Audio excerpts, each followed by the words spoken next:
안녕하세요, 김호준입니다. 청에 있을 때 인간 취급 안 해놓고 내게 특활비 10만 달러 건넸다고? 어딨자? 또 조선일보 기사 제목입니다. 김용 여사 방미 때 10만 달러 특활비를 여성 행정관에게 건넸다고 하는 김희중 씨가 검찰 대질신문 과정에서 70대 할머니인 관저 행정관 장모 씨에게 내가 언제 그런 돈을 받았냐는 질책에 사과하며 쩔쩔맸다는 내용입니다. 그런데 김 전 실장이 특활비를 건넸다고 지목한 여성 행정관은 장모 씨가 아니죠. 이 사실은 이미 진작에 보도된 바가 있습니다. 조선일보 내용은 이명박 전 대통령 측에서 그동안 주장해온 겁니다. 이명박 전 대통령 측 주장을 그대로 받아 조선일보는 마치 돈을 받은 여성 행정관이 장모 씨인 것처럼 둔갑시켜 그 대화를 옆에서 듣기라도 한 것처럼 소설을 하나 만들어낸 거죠. 제가 조선일보에 유일하게 감탄한 점이 이겁니다. 진보 보수가 서로 주장이 다를 수 있고 상황을 보는 방점이 다를 수 있고 그 쟁점을 두고 서로 야유하고 비꼬고 투닥거릴 수 있죠. 그건 얼마든지 그럴 수 있는데 이렇게 생짜로 소설을 써버리는 거 이건 따라잡을 수가 없다. 그럴 때마다 혼자 중얼거립니다. 이 똥 굴다. 김호준의 인장이었습니다. 내가 모르고 한 게 나는 아니라고 보거든요. 조선일보가. 네, 아침부터 변 이야기를. 이 장모 씨가 아니라는 거는 이미 진작에 기자들이 여기저기 장모 씨가 아니라는 사실 자체가 큰 내용이 아니기 때문에 한두 줄씩 이렇게 나오고 지나갔는데, 예. 이 70대 할머니, 이제 밥을 해준 할머니죠. 예, 오랫동안. 그분한테 돈을 건넨 것처럼 해서 그 대화 내용이 아주 생생해요. 막 옆에서 듣기라도 한 것처럼 녹취를. 들었을 리가 있습니까? 예, 참네. 네, 그래서 김희중 전 비서관이 어제 JTBC와 인터뷰를 했는데 그에 대해서 분노했다라면서 자신의 신뢰성을 깎으려고 하는 거다라면서 아예 틀린 보도라고 반박했습니다. 그건 김희중 씨가 그렇게 반박하지 않더라도 진작부터 장모 씨, 왜냐면 여성 행정관이 몇 명 두 명인가 3명 등장했었거든요. 2명이었던가요? 근데 이제 이 장모 씨라는 분도 소환이 됐어요. 네, 그렇죠. 예. 딱 하나 그거 사실이다라고 예. 인정하고 있습니다. 소환이 됐다는 사실만 가지고 돈을 받은 사람으로 바꿔버린 거예요. 돈을 받은 사람으로 지목한 여성 행정관은 따로 있는데 그리고 그 둘이 다른 사람이라는 것도 이미 보도된 바 있는데 그런데 이제 둔갑을 시킨 거죠. 네, 김희중 비서관이 아니고 전 실장인데요. 이에 대해서는 이런 형태가 그렇죠. 저쪽의 대표적인 그릇이다라고 이야기하고 있습니다. 수법인 거죠, 사실은. 예. 이명박 전 대통령 쪽을 지칭하는 것으로 보이는데. 자, 그런 일이 있었어요. 조용조용히 할 일을 하고 있던 조선일보. 근데 이제 이렇게 되면 돈을 건넸다는 10만 달러를 건넸다는 사실 자체가 흔들리는 거죠. 만약 이걸 사실로 믿는 사람들이 있다면 돈을 건넨 게 아니었구나. 이렇게. 그걸 노리는 거였죠. 예. 그걸 이명박 전 대통령 측에서는 노릴 수 있어요. 이게 이렇게 된 거야라고. 근데 그걸 고스란히 받아가지고 소설도 하나 써주지 않습니까? 이거 언론이 이렇게 하면 안 되죠. 사실 아닌 줄 알면서. 다음 뉴스는요? 아니죠. 첫 번째 뉴스네요. 네. 첫 번째 뉴스로 하도록 하겠습니다. 네. 예. 이명박 정부에서 청와대 공직기강 비서관을 지냈던 장성명 씨에 대한 구속영장이 기각됐습니다. 장 전 비서관은 2011년 민간인 불법 사찰 사건을 무마하기 위해서 장진수 전 주무관에게 국정원 특수활동비를 전달한 의혹을 받고 있습니다. 어제 서울중앙지법 광부영 영장전담 판사가 밝힌 기각 사유는 다음과 같은데요. 주요 혐의에 대한 소명 정도, 피의자의 지위 및 역할, 증거인멸 가능성이 뚜렷하게 드러나지 않은 점, 직업과 주거가 일정한 점 등을 종합하면 구속의 사유와 필요성이 인정되기 어렵다라는 겁니다. 지금 방금 문자가 왔는데 김은지 기자 새 거를 확인해달라고. 아. 지금 보니까 뭐라 그러죠? 로션 바른 것 같아요. 로션. 그죠? 네. 아침마다 서로 까칠한 얼굴을 보는 사이에 갑자기 왜 이러시는 겁니까? 제가 한 번도 그런 생각을 안 했는데 문자가 어제 왔는데 네. 또 왔네요. 그분한테서. 예. 적당한 정도의 커버가 있는 것 같습니다. 네, 잘 됐어요. 예, 서로의 예. 저는 로션도 바르지 않습니다. 예, 이야기하지 않는 걸로. 자, 여기서 이정열 판사님, 민일이로 잠깐 연결할까요? 아직 연결이 안 됐네요. 예. 우리 제작진이 또 이거 자동인데 말이죠. 기각됐으면 자동 연결해둬야 되는데 아직 연결을 안 해줬어요. 홍구형을 내줘야 되겠네요. 자, 잠시 후에 이정열 판사님 연결되는 대로 왜 기각됐을까? 짧게라도 들어봐야 되잖아요. 예. 아, 기각될 만해서 기각됐는지 아니면 이게 좀 이상하다고 생각하시는지. 바로 또 연결했네요. 참. 전화 거는 속도는 빠릅니다. 여보세요? 여보세요? 안녕하십니까, 판사님? 연결된 겁니까? 네. 예, 공장장님. 네. 안녕하십니까. 지금 네, 그 장성명 청와대 이제 비서관이죠. 예. 그 쭉 연결되는 돈의 흐름에서 한 고리에 있는 분인데, 근데 왜 이분만 기각이 된 거죠? 다른 분들은 구속이 되는데? 일단 영장 청구를 기각한 사유를 보면 조금 네. 전에 김은지 기자께서도 말씀을 하셨었는데, 이 가담 정도와 지위를 또 문제를 삼았어요. 예. 그러니까 지금 이 사람이 받고 있던 혐의가 이미 횡령된 돈을 이제 전달을 했다는 일종의 운반체액이잖아요. 그렇죠. 그러니까 뭐 횡령을 한 것도 아니고 받은 것도 아니고 그 횡령하는데 공모를 한 것도 아니고 그냥 운반만 했을 뿐이다. 그래서 지금 혐의도 작물 운반입니다. 혐의가 제명이. 그래서 네. 작물 운반 정도는 가담 정도나 지위에 비추어서 별게 아니지 않느냐. 그 상관은 이미 구속됐으니, 네. 예, 그 밑에서 이제 그 작물을 뭐 들고 배달한 정도는 구속까지 할 거 뭐 있냐 이겁니까? 네, 그렇죠. 그런 것 같아요. 그렇게 읽히기는. 예. 예, 근데 이제 문제는 이 돈이 어디에 쓰였냐가 상당히 양형에 영향을 미치기 때문에 예. 그 부분을 살펴봐야 되는데, 뭐 아시다시피 이 돈이 민간인 사찰하는데 입마금하려고 쓰여진 돈 아닙니까? 그렇죠. 그러니까 결국은 이거는 돈을 횡령해서 작물을 운반했냐가 본질이 아니고 무엇을 하기 위한 돈이었는가, 이게 본질이기 때문에 결국 민간인 사찰로 귀결되는 문제거든요. 예. 그러면 결국은 다시 돌아가서 예전에 이 서울중앙지법 영장전담 판사들이 해왔던 일관된 이 자세가 다시 또 보이는 거죠. 민간인 불법 사찰은 별게 아니다라고 하는 그 논리에 서 있는 것 같아요. 계속 기각돼 왔잖아요. 이 불법 사찰 관련해가지고. 그래서 지난주에도 계속 얘기가 나왔습니다. 판사 블랙리스트 뭐 이런 것도 나오는데, 뭐 판사도 블랙리스트 짜는 마당에 뭐 민간인 사찰한 게 뭐가 문제냐라는 이런 사고 아닌가 싶어서 상당히 걱정스럽고 우려스러운 일이죠. 이 정도 사안에 거기 단순히 뭐 돈을 전달했을 뿐인데, 네. 이 정도 그거 대단한 건 아니잖아. 이런 인식이 있다는 말씀이신 거죠? 그렇죠. 예.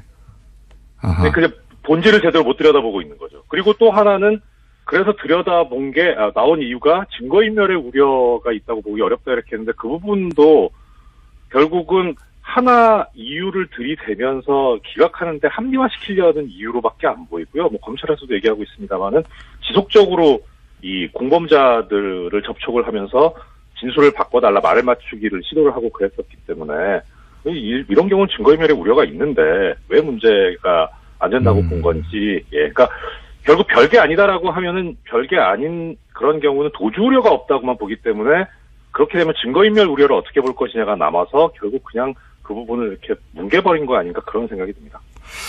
알겠습니다. 문제점이 그런 게 거기 있군요. 예. 오늘은 짧게 여기까지만 하겠습니다. 네. 혹시 하실 말씀 없습니까? 어제 내용 관련해서. 제가 어제 항의 전화를 하나 받았는데요. 네. 그 판사 블랙리스트 관련해가지고 제가 송모 판사를 언급을 했는데, 그 송모 판사가 둘이 있거든요. 근데 제가 다른 한 분을 생각하셨군요. 예. 예, 그 연결을 하다가 두 사람을 섞어버려가지고 그 모욕적인 발언이 그 실려있던 그 판사로 오해될 만한 판사에서 엄청난 항의를 받았습니다. 근데 그 친구도 그렇게 썩 뭐 이렇게 또 그런 건 아니에요.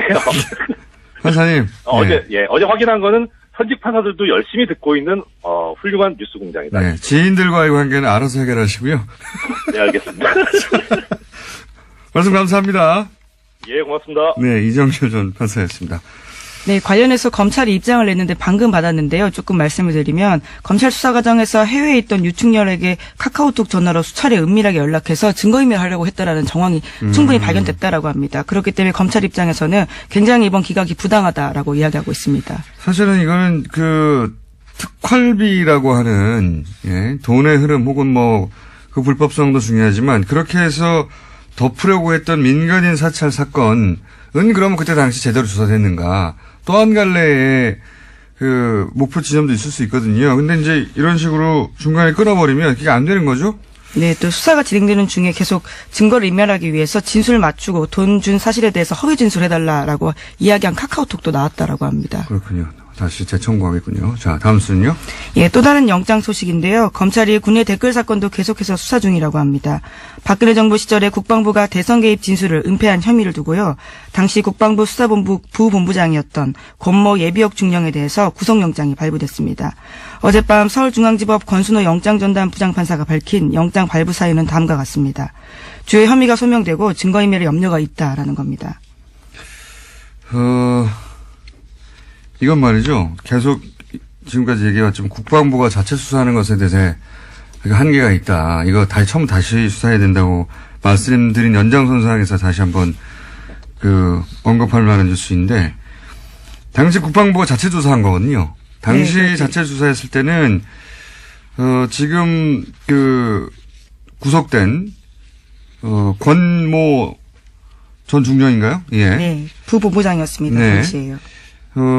진술이 어떤 게 나오냐면, 여러분들 덕분에 대선을 치렀다. 잘 치렀다.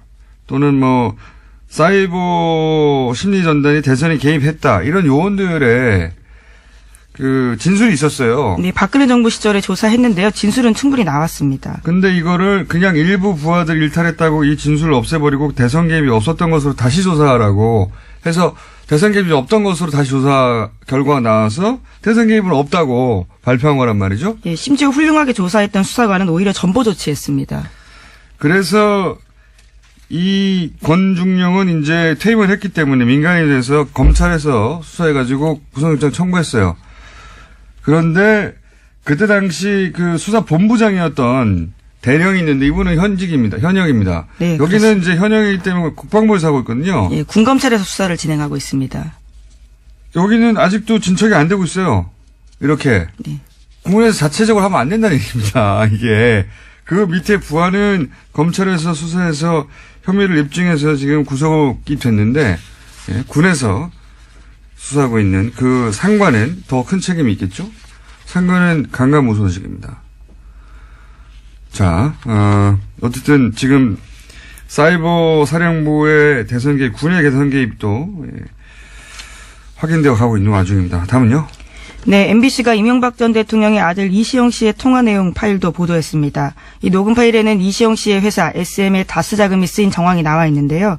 SM이 다스의 핵심 부품 업체를 인수해서 몸짓을 풀려나가고 있었습니다. 지금까지도 여러 차례 전해드린 바가 있는데요. SM은 이시영 씨가 다스를 우회 상속받기 위해서 만든 회사 아니냐라는 의심이 있는데요. 그에 대한 또 다른 정황 증거입니다. MBC가 연속으로 이제 이 통화 파일 분석해서 다른 뉴스에서는 안 나오는 특종을 연속으로 내고 있어요. 예. 그 중에서 저희가 너무 많은 통화 파일을 어제 공개해가지고 일부만 들려드리겠는데, 이 통화 내용을 들어보면 실소유주가 누군지 명확하게 드러납니다. 방금 지금 김은지 기자가 얘기했던 거는 주식이 하나도 없는 이시영 씨가, 이명박 대통령의 아들이 다스의 자산을 자기가 최대 주주로 있는 회사에 갖다 썼다. 예, 그렇죠. 그러니까 다스 입장에서 보자면 배임을 한 거죠. 근데 다스는 그냥 두거든요. 그 이유는 다스가 아빠 거니까.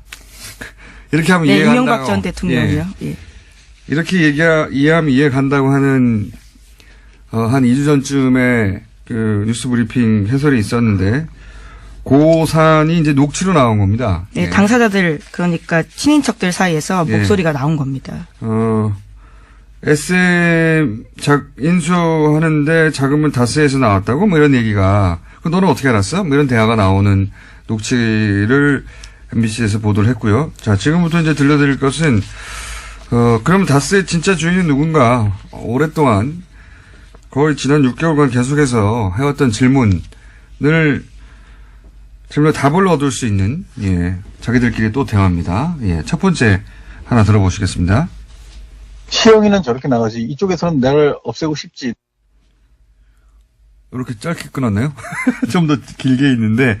예, 지금 이동영 씨 목소리죠. 네. 예. 이동영 씨는 이제, 다스의 명부상 회장, 이상은 씨 아들입니다. 근데. 네, 또 당시에 총괄 부사장이기도 했습니다. 넘버 2였어요. 그 직책상으로 회사에서 보자면.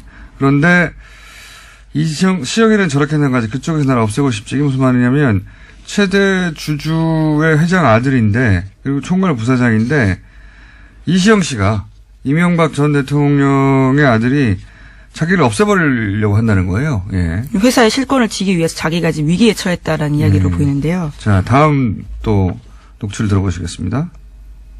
이상이 총괄 부사장으로 있는데 말에 강등 시켜가지고 뭐 정호영 밑에서 이제 아산으로 보내려는 생각을 했던 것 같아 다들. 요것도 이제 통화 내용인데 여기서 이제 형은 이동영 씨 자신을 의미합니다. 통화 상대가 이동영 씨를 형으로 불렀던 사람이라고 이제 유추할 수 있는 거죠. 그러니까 총괄 부사장으로 있는데 강등을 시켜가지고 아산 공장이 있거든요.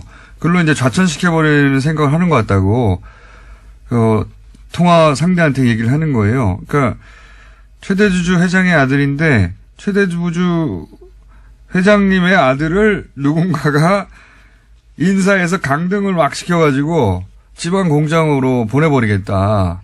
네, 우려가 실제가 됐습니다. 이후에 총괄 부사장에서 그냥 부사장 됐고요. 또 아산 공장 갔습니다.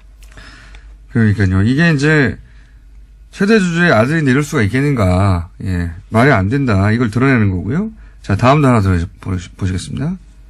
타격을 줘야 회장님도 순수하게 말 들을까 싶어서 그런 분위기가 엮여진 거야. 자, 그 뒤에 더 중요한 오디오가 있는데 이걸 또 우리 제작진이 안 땄네요. 홍군형을 또 내줘야 되겠네요. 한 줄 더 있는데 일단 이건 뭐냐면 이동영 씨가 또 하는 말입니다.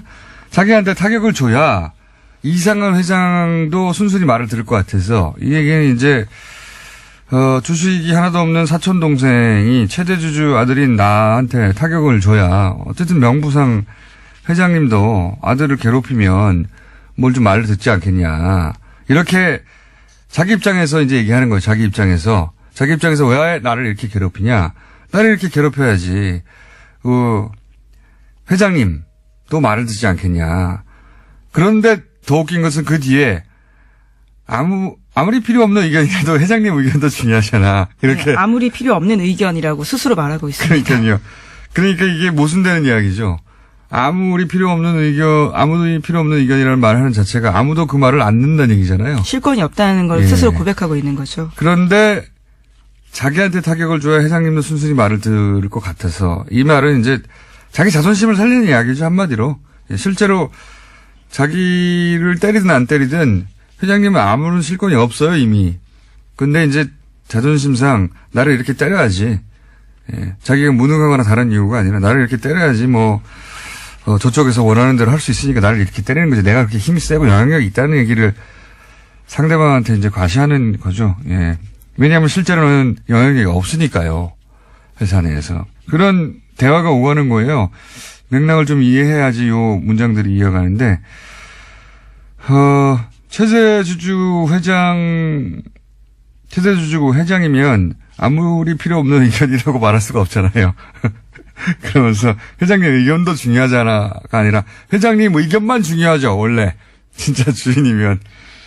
자, 그런 실소유주가 아닌 정황들을 이제 자기들 대화끼리 이렇게 드러내는 겁니다. 자, 이 정도면 사실 다수 실소유주 일반인들이 이해하는 수준에서는 다 나왔거든요. 네, 그렇죠. 최고 결정자들 그리고 친인척들끼리 하는 이야기입니다. 네, 내밀하게 하는 얘기거든요. 다 나온 거예요. 검찰이 이걸 어떻게 이제 입증해내는지만 남았는데 의심의 여지 없이 현재 이상은 회장은 실권이 없다. 이동영 씨도 실권이 없고 그렇기 때문에 이명박 전 대통령의 아들 이시영 씨한테 쫓겨나고 불만을 가지고 이런 게 조금씩 드러난 거죠. 언제 이명박 전 대통령이 피의자로 여기 소환될지 피의자로 전환됐다는 얘기는 어제 보도가 나온 것 같아요. 그죠? 네. 피의자 전환 보도는 제가 명확하게 보지 못했는데요. 다시 한번 확인해보고 말씀드리겠습니다. 피의자로 전환이 된 걸로 저는 알고 있어요. 내가 어디서 들었죠?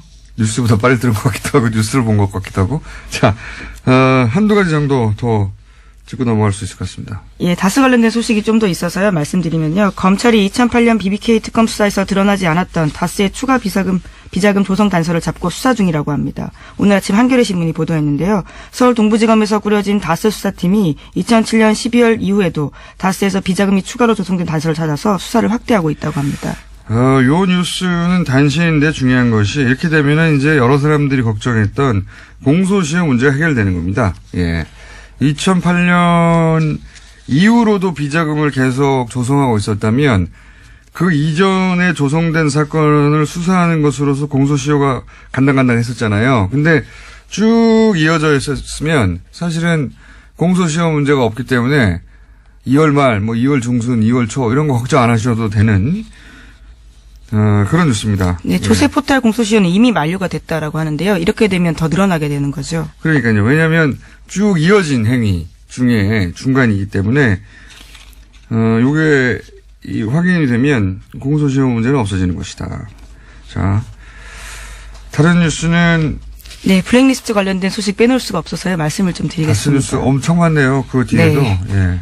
다스 하긴 요즘 지상파 뉴스들 중에 다스 뉴스가 안 나오는 데가 없어요. 예. 네, 계속해서 압수수색을 하고 있다고 하고요. 또 가장 중요한 사람으로 꼽히는 김재정 씨의 부인이 지금 현재 검찰 조사를 받았다라고 합니다. 아, 이 뉴스 중요한 뉴스입니다. 예.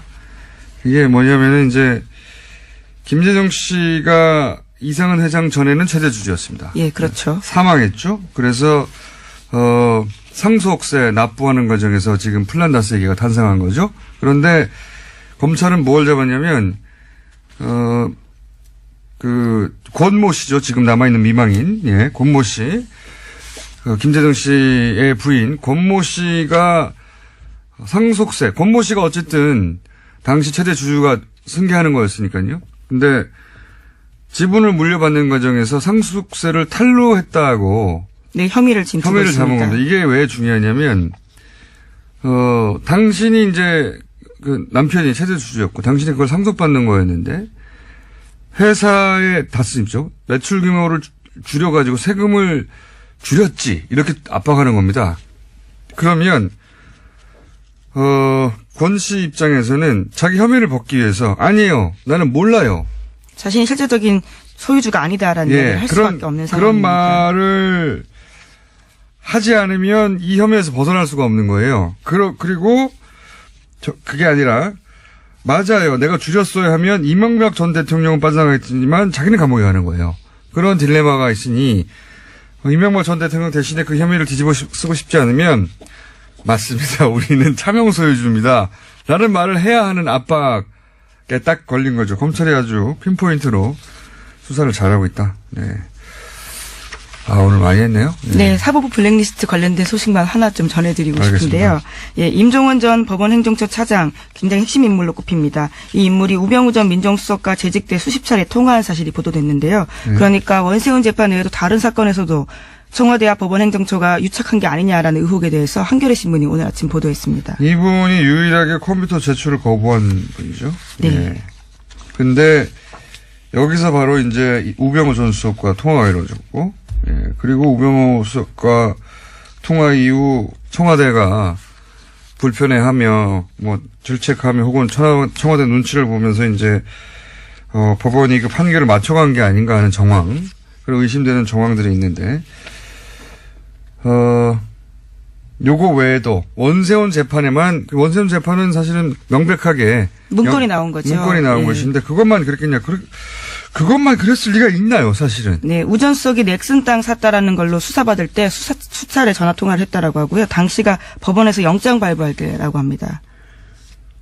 그렇군요. 예, 많은 우리가 이거 왜 재판이 이렇게 됐지? 이렇게 생각하는 재판들의 수많은 개입이 있을 수도 있겠다 싶은 그런 생각이 듭니다. 예, 두 사람은 개인적 친분은 전혀 없다라고 알려졌기 때문에요. 왜 통화했는지 대해서 계속해서 묻는데 답을 하지 않고 있다고 합니다. 전화하다가 친해졌을 수도 있죠. 개인적으로. 개인적 친분이 없다고 단정하지 마십시오. 예, 그렇게 알려졌다라고 합니다. 예, 직접 물어보지 그 못해서요. 이전은 모르는 사이였으나 이후로 굉장히 친해졌다 이렇게 말할 수도 있는 건데 약간 그건 중요한 게 아니고 통화를 많이 했다. 예. 그리고 원세훈 재판은 문건이 나와서 알게 되는데 그거 하나만 있겠느냐. 저는 절대 그럴 리가 없다고 생각합니다. 본인들이, 그러니까 청와대가 관심 있는 재판에 대해서 한 번에서 통했는데 왜 안 합니까? 계속하죠. 자, 여기까지 하겠습니다. 시사인의 김은지였습니다. 감사합니다. 자, 제가 PD랑 얘기하다가 또 귀가 들어온 걸 놓쳤습니다. YTN 노조가 최남수 사장 퇴진이 이달 안에 이루어지지 않으면 파업에 돌입하겠다는 입장을 밝혔습니다. 전국 언론노조 박진수 YTN 지부장 연결해서 입장 들어보겠습니다. 안녕하세요. 안녕하십니까. 네. 이제 MBC도 파업을 마감한 지가 오래됐고 KBS도 며칠 전에 파업을 마감했습니다. 근데 YTN은 뭐랄까요? 사람들이, 일반인들이 듣기에는 왜 지금 와서 파업을 하는 거지? 이렇게 생각할 수 있거든요. 예. 최남수 사장 사퇴를 노조가 요구하고 파업까지 가게 된 이유가 뭡니까? 저희도 너무 속상하고요. 참 처참한 마음이 그지 없는데요. 지금 이 최남수 사장은 언론사 사장으로서 부적격하다는 자질 문제도 있지만 현재 제일 큰 사퇴의 이유는 사장이 되기 위한 전제 조건이었던 합의에 대한 파기입니다. 예. 구성원들은 자질에 대해 심대하게 부적격자라고 이 사람을 판단했고요. 예. 최남수 씨 사장을 계속 선임을 반대했었던 입장이었습니다. 네. 그런데 지난 12월 말에 주주총회를 앞두고 제가 단식 농성에 들어갔었고요. 네. 상황이 거의 화약고 같은 분위기였는데 그런 상황에 언론노조가 이 파국을 막기 위해 중재에 나섰고 결국 3자가 최남수 씨, 언론노조, YTN 노조가 모여서 진통 끝에 합의문에 서명하게 된 것입니다. 네네. 좀 말이 길어졌는데요. 이 합의문은 사실 여러 가지 조항이 있지만 크게 보도국 독립, 그리고 혁신, YTN 바로 세우기, 즉 적폐청산위원회 구성이 큰 제목이었습니다. 그런데 최남수 씨가 맨 처음 과정인 보도국 독립에 대한 부분부터 합의를 파기해버렸습니다. 이 보도국 독립에 대한 부분은 보도국 독립의 명문화와 더불어서 보도국장 내정자에 대한 부분도 합의했던 것이 이 사안인데요. 예. 취임하자마자 이 약속을 쓰레기통에 던져버렸고 결국 합의문은 적폐청산과 보도국 독립 개혁을 하기 위한 최소한의 약속이었는데 이 부분을 저버렸기 때문에 구성원들은 이 사람이 적폐의 비호의 인물이고 보도국 퇴행에 앞장설 게 뻔한 최남수 씨가 합의마저 파기한 상황에 절대 사장으로 인정할 수 없다는 것입니다. 그러니까 이제 선임 이전부터 노조가 반대했지만 선임된 이상 보도국의 독립 정도는 최소한 약속을 확실히 해야 이제 회사가 정상화될 수 있다고 판단해서 이제 3자 합의하에 보도국장 선임 문제를 합의했는데 그것도 깼기 때문에 자격도 없고 약속도 깼으니 인정할 수가 없다. 한마디로 요약하면 이렇게 되는 거네요. 그런데 지금 이제 이런 파업 문제는 사실은 구성원들 내부에 얼마나 동참을 끌어내느냐, 얼마나 공감을 얻느냐가 굉장히 중요하지 않습니까? 지금 현재 내부 분위기는 어떤가요? 분위기를 짧게 말씀드리기 전에 짧게 한 말씀 더 드리면 이게 얼마 전에 밝혀졌는데요. 최남수 씨가 그 회사 경영 라인에 있는 모 간부에 대해서 심한 공포심을 느끼고 있다는 정황이 포착됐고요. 최남수 사장이 회사 간부한테 공포심을 느끼고 있다고요? 그게 무슨 말씀이신지? 최남수 씨가 모 간부로부터 발언에 의하면 맞아 죽습니다. 이 간부로부터. 근데 본인은 지금 농담으로 했다고 하는데 이 말을 수차례 했다는 것이 밝혀졌고, 며칠 전에는 그 간부 또한 자기 의견과 다른 결정이 나면 최남수 씨에게 고성을 지르고 문제제기했다고까지는 본인 입으로 지금 시인한 상태입니다. 결국 박근혜 정부에 의해서 주요 부역을 했던 간부진에 의해서 이 사람들이 조정되고 있는 게 아닌가 이런 상황이 파악된 거고요. 그러니까 지금 말씀 잠깐만요. 제가 이제 처음에 잘 이해가 안 갔는데 이렇게 이해하면 맞습니까?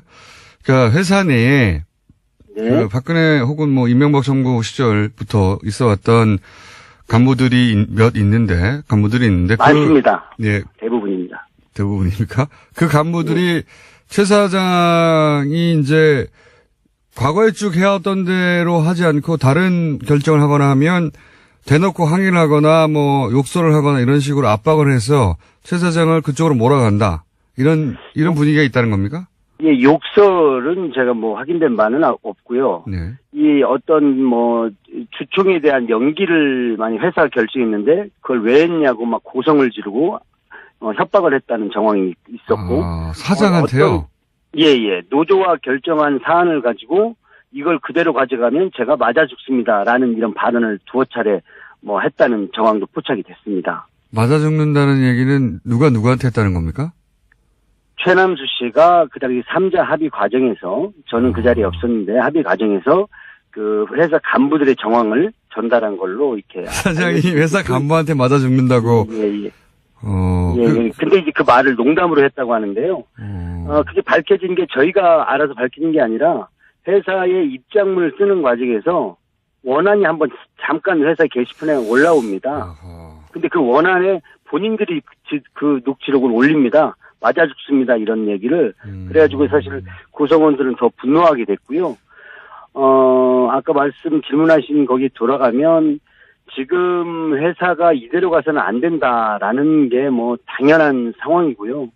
어제 춘천에서 올라온 조합원 한 분이 이런 말로 대신할까 합니다. 일을 하고 싶습니다. 제대로 일을 하고 싶습니다.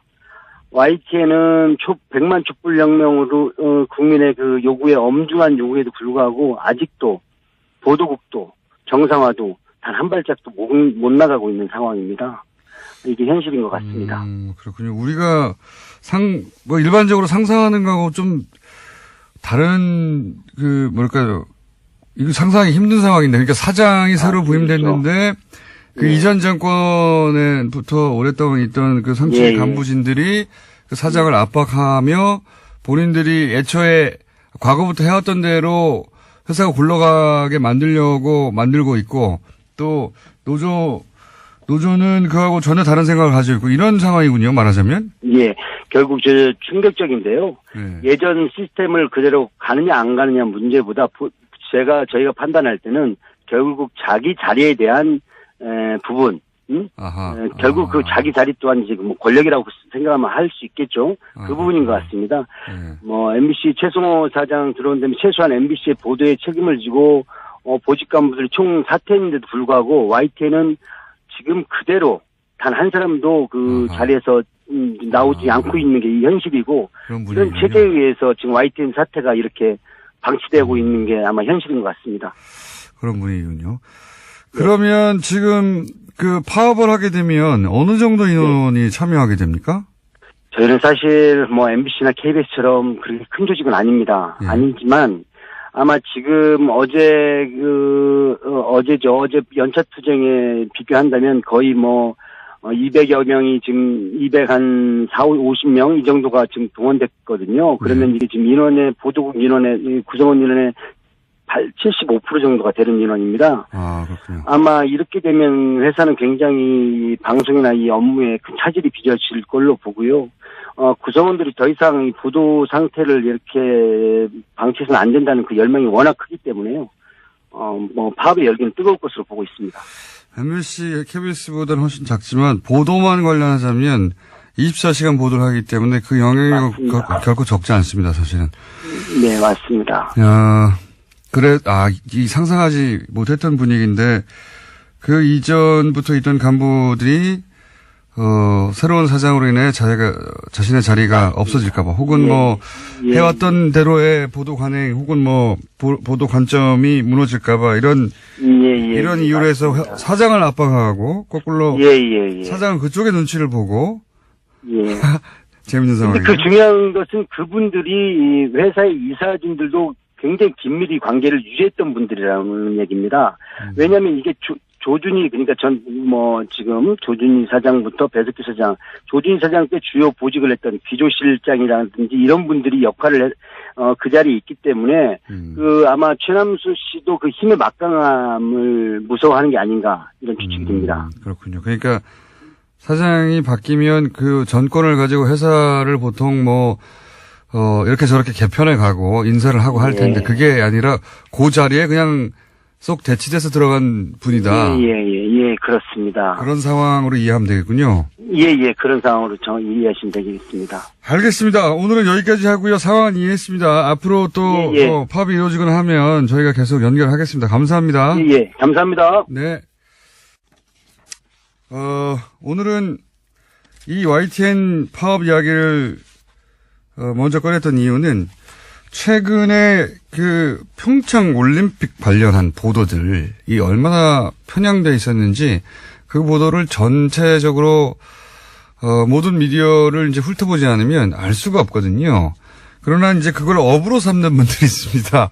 보기 싫어도 모든 미디어를 모니터링하는 민원연 김원경 사무처장과 함께 최근에 이 올림픽 관련 보도가 한쪽으로 대단히 편향돼 있었다는 점을 저희가 알려드리도록 하겠습니다. 민원연의 김원경 사무처장이 나오셨습니다. 안녕하십니까? 안녕하세요. 네. 네. 실내는 모자를 안 쓰셔도 되는데 제법 따뜻한 편이에요. 아니 방금 뛰어 올라오셔가지고 패션입니다. 방금 뛰어 올라오셔가지고 네. 정말 추운 날씨긴 했습니다. 오늘. 네. 이제 YTN도 이제 포함됩니다. 사실은 네. 저도 모니터링을 하기 위해서 YTN도 보고 돌려서 보는데 네. 이 다른 무엇보다 이게 북한 관련 보도, 올림픽 관련 보도, 네. 현송월 보도 또는 평양 올림픽 혹은 올림픽에 관한 여러 가지 이제 자유한국당의 보도 굉장히 많이 이쪽에서 쏟아졌어요. 네. 자, 많은 문제가 있겠지만 시간이 별로 없어요. 그러게. 늦게 오셔가지고 네. 핵심만 정리하고 다시 한번 모실게요 저희가. 예. 네. 일단은 안녕하세요, 총체적으로 김원장님. 정말 많은 문제가 있었어요. 그래서 시간대별로 그냥 제 얘기를 해보면요. 먼저 미녀 응원단만 강조하는 언론 행태가 일단 가장 문제라고 저는 생각을 하거든요. 그러니까 네. 보도가 처음에 나오자마자 관련 그 예상이 나오자마자 미녀 응원단의 규모가 어떻게 될 것이냐, 누가 올 것이냐, 뭐 이런 식으로 미녀 하는 그런 언론 행태가 있었고, 두 번째로는 현성월 단장 관련 보도에서 정말 스토킹에 가까운 그런 한심한 보도를 했다는 거. 속보. 네.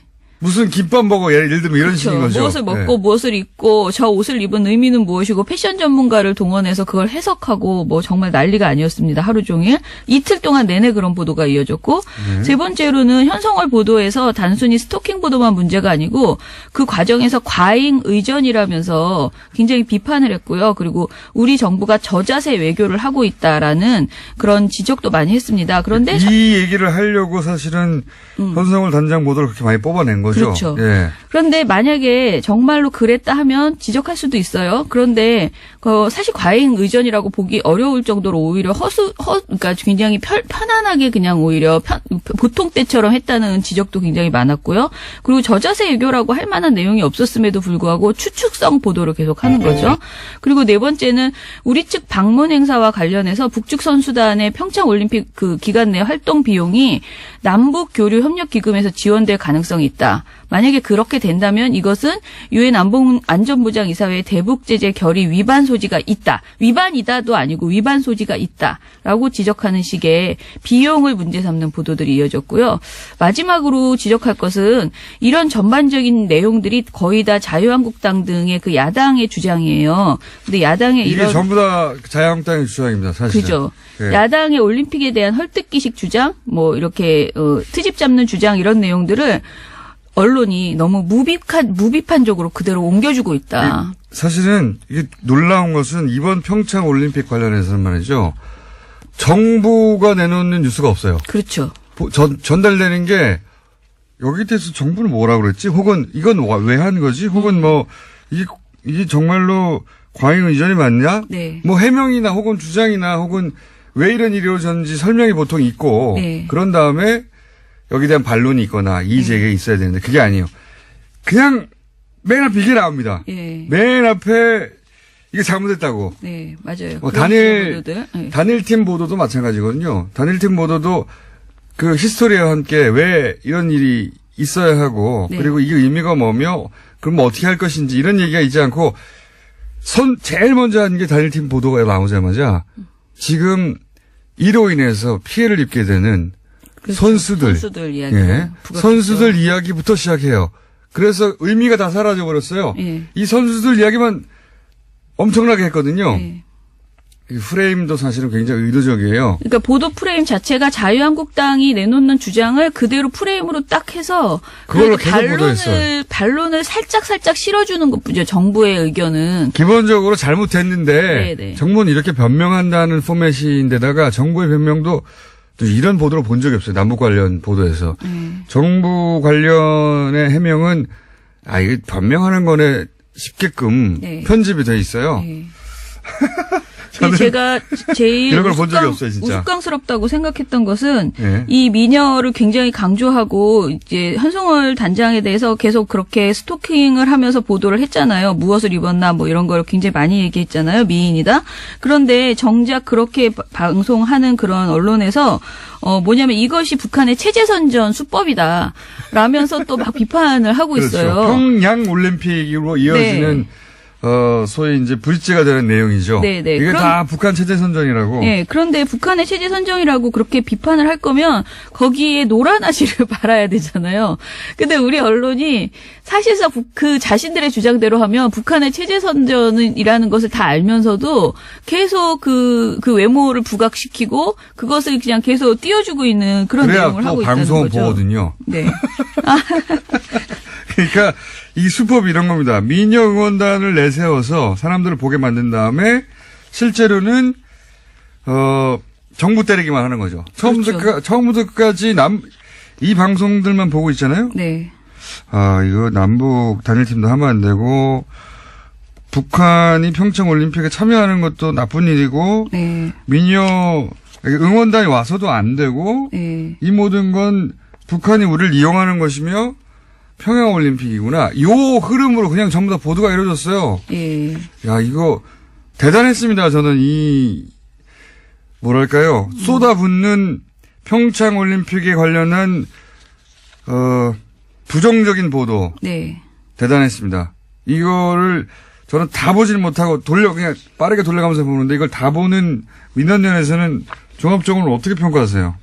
그러니까 말씀하신 것처럼 일단은 보도의 프레임이 전부 그 자유한국당의 주장 그리고 뭔가 논란이 되면은 그 논란이 논란이라고 이야기하는 것이 아니고 그 논란을 그냥 자신의 그 보도의 프레임으로 딱 가지고 이야기를 하잖아요. 그러니까요. 그러니까 여야 공방 정도로만 해서 여당의 주장들 그리고 하다못해 청와대 기계적 입장이 중립도 없어요 여기는. 네, 여야의 입장으로 그냥 살짝 들어가는 수준으로 네. 해명이 나오는 거예요. 그리고 특히 현송월 관련 보도는 현송월이 주제가 아니잖아요. 왜 방문했으며 이것의 의미, 남북교류의 의미가 무엇인지 이런 것들을 짚어야 되는데 그런 내용은 전부 부정적인 것. 우리가 북한 체제 선정에 노란하고 있다. 그리고 우리가 이거를 위해서 저자세 외교를 하고 있다. 이런 부정적인 내용만 하고 진정한 의미를 거의 설명을 하지 않고 있기 때문에 많은 사람들이 이 남북 관계에 있어서 되게 분절적으로 이번 사태가 세상에 없었던 일같이 느끼게 하고. 과거에는 이런 게 한 번도 없었던 네, 것 같아요. 맞아요. 네. 마치 단 한 번도 이런 적이 없는데 그렇죠. 처음 생긴 일처럼 네. 진짜 웃긴 거 이런 겁니다. 과잉의전 뭔지 아세요? KTX 타가지고 내렸는데 네. 대합실 지나서 에스컬레이터로 안 지나갔다는 겁니다. 예, 예. 2분도 이게 되지 않았다. 과잉운전이라는 거예요. 열차